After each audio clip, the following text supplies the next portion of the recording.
आज आपण प्रभू जे मला दाखवलेला आहे तर तीच गोष्ट आज आपण पाहणार आहोत. आणि रोमकारास पत्राच्या 5वा अध्याय आणि याच्या 12 ते 21 वचनाकडे आपण लक्ष देणार आहोत. Romans chapter 5 from versus 12 through वर्स 21. आदामाकडून मृत्यू, ख्रिस्ताकडून जीवन. एका माणसाच्या द्वारे पाप जगात शिरले आणि पापाच्या द्वारे मरण शिरले आणि सर्वांनी पाप केल्यामुळे सर्व माणसामध्ये अशा प्रकारे मरण पसरले. कारण नियमशास्त्रापूर्वी पाप जगात होतेच, पण नियमशास्त्र नसले म्हणजे पाप गणण्यात येत नाही.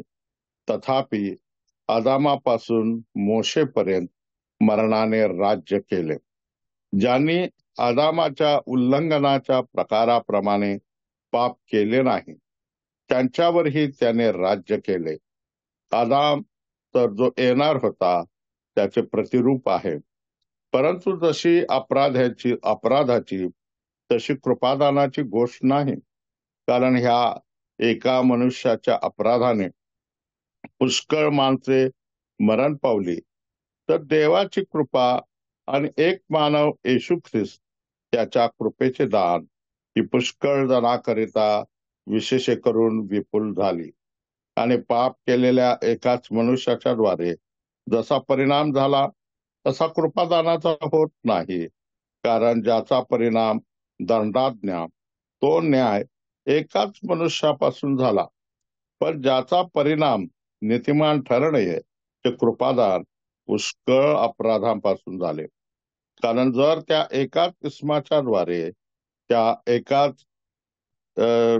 एकाच इस्माच्या अपराधाने मरणाचे राज्य चालू झाले, तर जे कृपेचे व नीतिमत्वाचे दान त्याची विपुलता स्वीकारतात ते विशेष करून त्या एकाच येशू ख्रिस्ताच्या द्वारे जीवनात राज्य करतील.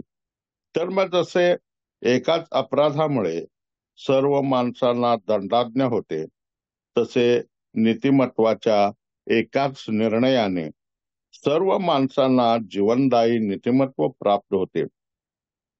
कारण जसे त्या एकाच मनुष्याच्या आज्ञाभंगाने पुष्कळ जण पापी ठरले होते, तसे त्या एकाच मनुष्याच्या आज्ञापालनाने पुष्कळ जण नीतिमान ठरतील. शिवाय अपराध वाढावा म्हणून नियमशास्त्राचा प्रवेश झाला, तरी जेथे पाप वाढले तेथे कृपा त्यापेक्षा विपुल झाली. अशासाठी की जसे पापाने मरणाच्या योग्य राज्य केले, तसे कृपेने नीतिमत्वाच्या योग्य सार्वकालिक जीवनासाठी येशू ख्रिस्त आपला प्रभू त्याच्याद्वारे राज्य करावे. देवी वचने आपणाकरिता आशीर्वादित अशी करो. आज या शास्त्र भागाचा आपल्याला सुपरिचित असा शास्त्र भाग आहे. आणि या शास्त्र भागाचा आपण विचार केला तर या ठिकाणी याचं शीर्षक जे घातलेलं आहे 12व्या वचनाच्या आधी, आदामापासून मृत्यू, ख्रिस्ताकडून जीवन. या ठिकाणी आदाम आणि ख्रिस्त या दोन मनुष्याचे पुत्र या दृष्टिकोनातून आपण जर पाहिला तर 12 गोष्टी सांगण्यात आलेल्या आहेत. 12 कॉन्ट्रास्ट सांगण्यात आलेल्या आहेत आणि त्या 12 गोष्टी आपण पाहणार आहोत. पहिली गोष्ट याचा आपण पाहतो की आदाम हा प्रत्यक्षामध्ये जुन्या उत्पत्तीचा हा हेड आहे. जुन्या उत्पत्तीचा हेड आहे. आणि उत्पत्तीच्या पहिल्या अध्यायाच्या 26व्या वचनामध्ये आपण जातो आणि त्या ठिकाणी पाहतो की तो या जुन्या उत्पत्तीचा हा कसा हेड आहे. Genesis chapter 1 and verse 26. मग देव बोलला, आपल्या प्रतिरूपाचा व आपल्याशी सदृश असा मनुष्य आपण करू. समुद्रातील मासे, आकाशातील पक्षी, ग्राम पशु, अवघी पृथ्वी आणि पृथ्वीवर रांगणारे सर्व प्राणी यावर ते सत्ता चालवते. देवानं की जुनी उत्पत्ती म्हणजे सुरुवातीची उत्पत्ती, तो प्रथम पुरुष आदाम याचा हा जो मुख्य याला पुढे ठेवलेलं होतं. पण त्यानंतर आपण पाहतो प्रभू येशू ख्रिस्ताच्या बद्दल, की प्रभू येशू ख्रिस्त मात्र हा नवीन उत्पत्तीचा खेळ आहे.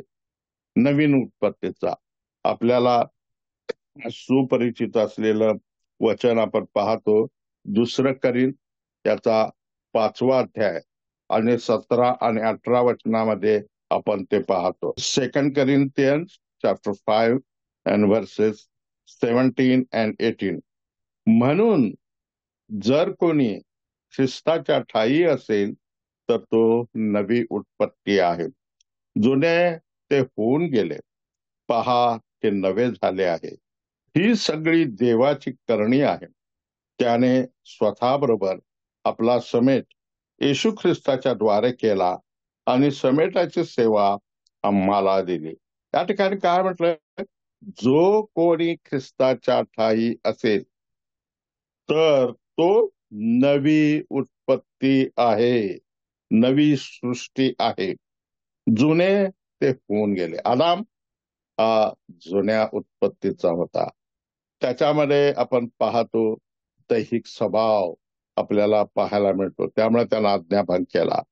आणि प्रभू येशू ख्रिस्त या ठिकाणी आपण पाहतो की तो नव्या उत्पत्तीचा स्रोत आहे.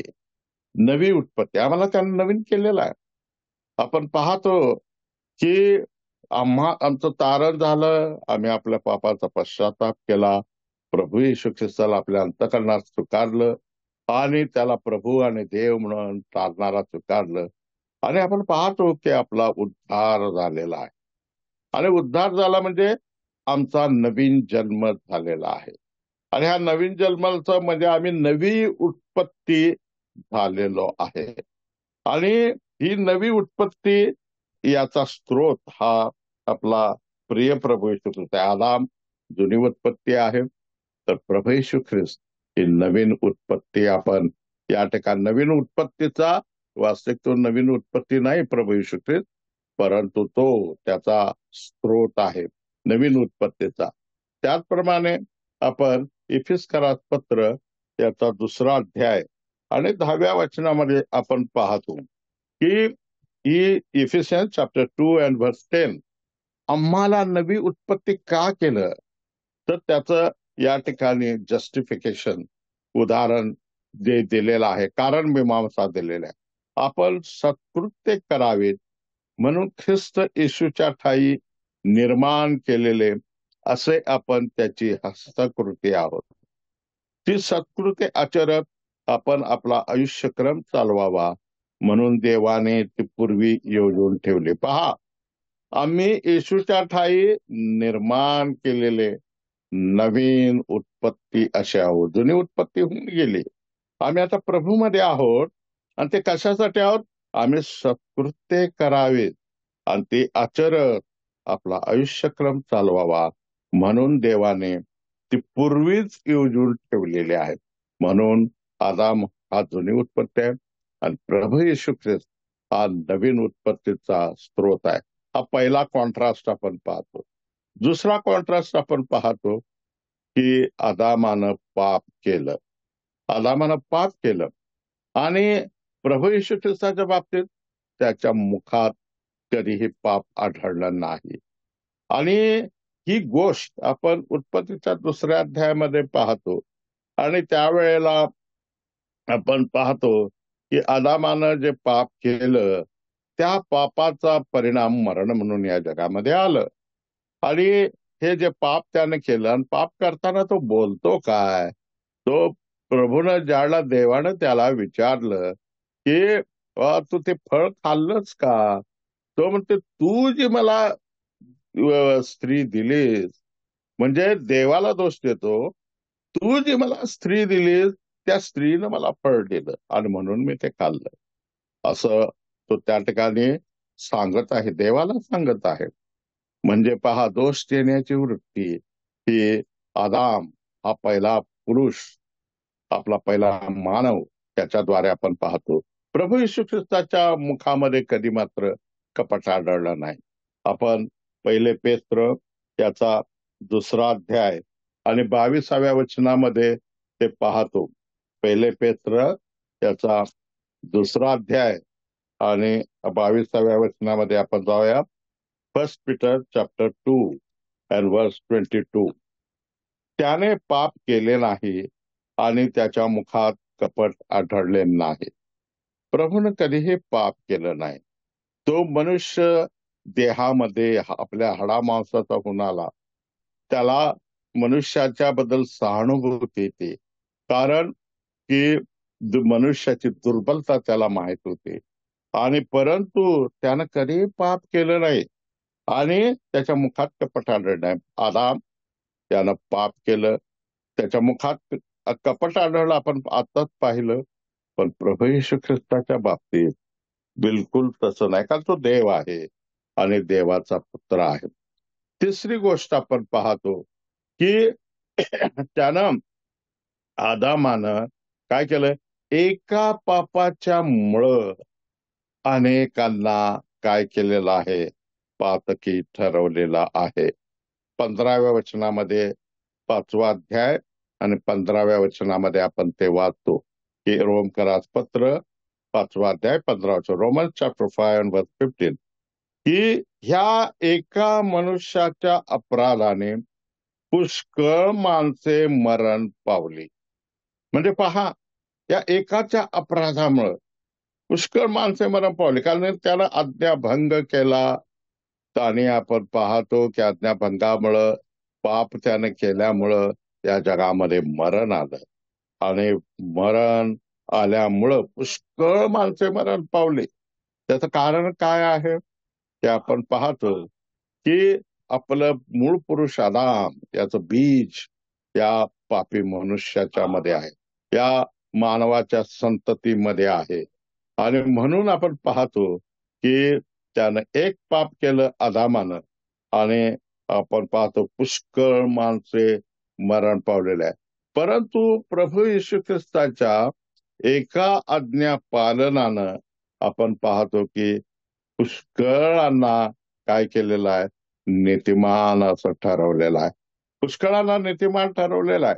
19वा वचन आपण पाहू, रोमन्स चॅप्टर 5 and verse 19. कारण जसे त्या एकाच मनुष्याच्या आज्ञाभंगाने पुष्कळ जण पापी ठरले होते, तसे या एकाच मनुष्याच्या आज्ञापालनाने पुष्कळ जण नीतिमान ठरतील. म्हणजे हा याचा काय डिफरन्स आहे की जो आदाम आहे त्या आदामाच्या द्वारे पुष्कळ माणसे पापी ठरली, कारण त्याच्यामध्ये पापाचं बीज होतं. परंतु प्रभू येशू ख्रिस्ताच्या बद्दल आपण पाहतो की त्याच्या एका आज्ञा पालनाच्या द्वारे की पुष्कळांना नीतिमान ठरवलेला आहे. 2 याचा 5वा अध्याय आणि 21व्या वचनामध्ये आपण पाहतो. 2 त्याचा 5वा अध्याय आणि 21वा वचन, 2 चॅप्टर 5 and verse 21.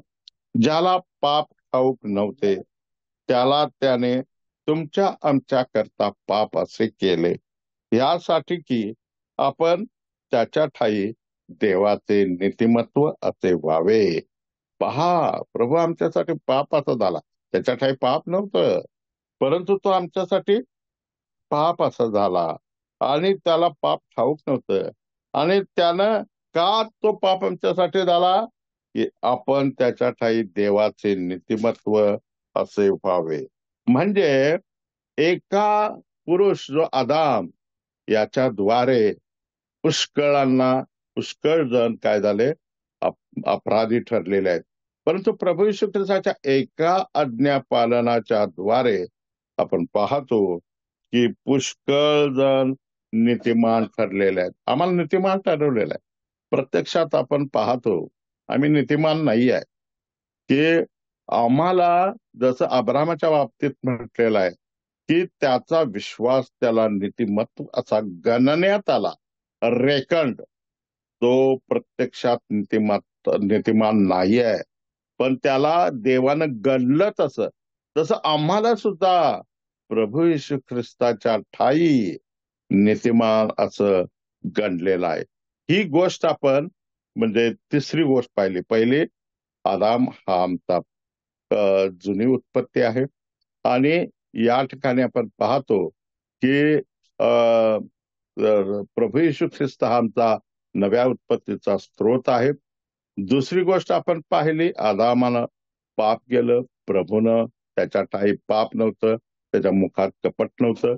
तिसरी गोष्ट आपण पाहतो, आदामाच्या द्वारे पाप या जगामध्ये आला, पुष्कळ जणांना अपराधी ठरवलं. प्रभू येशू ख्रिस्ताच्या एका आज्ञापालनाच्या द्वारे आपण पाहतो की पुष्कळ जणांना काय केलेलं आहे, नीतिमान असं ठरवलेलं आहे.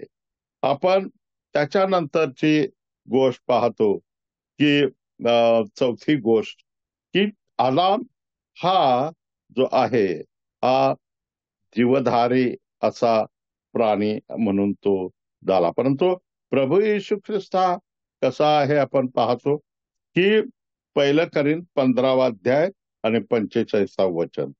पहिले करीन याचा 15वा अध्याय आणि 45 वचनामध्ये आपण जातो. फर्स्ट करिंथियन चॅप्टर 15 आणि वर्स 45.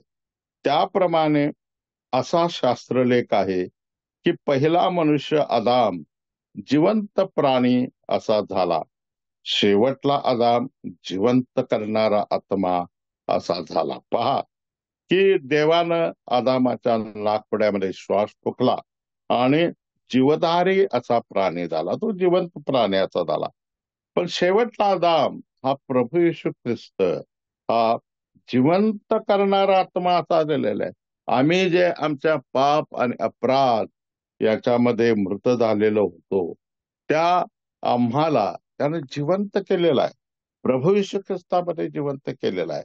म्हणजे ही आम्ही चौथी गोष्ट पाहतो की आदाम हा जिवंत केला, म्हणजे त्याच्या नाकपुड्यात श्वास देवाला घातला आणि तो जिवंत प्राणी झाला.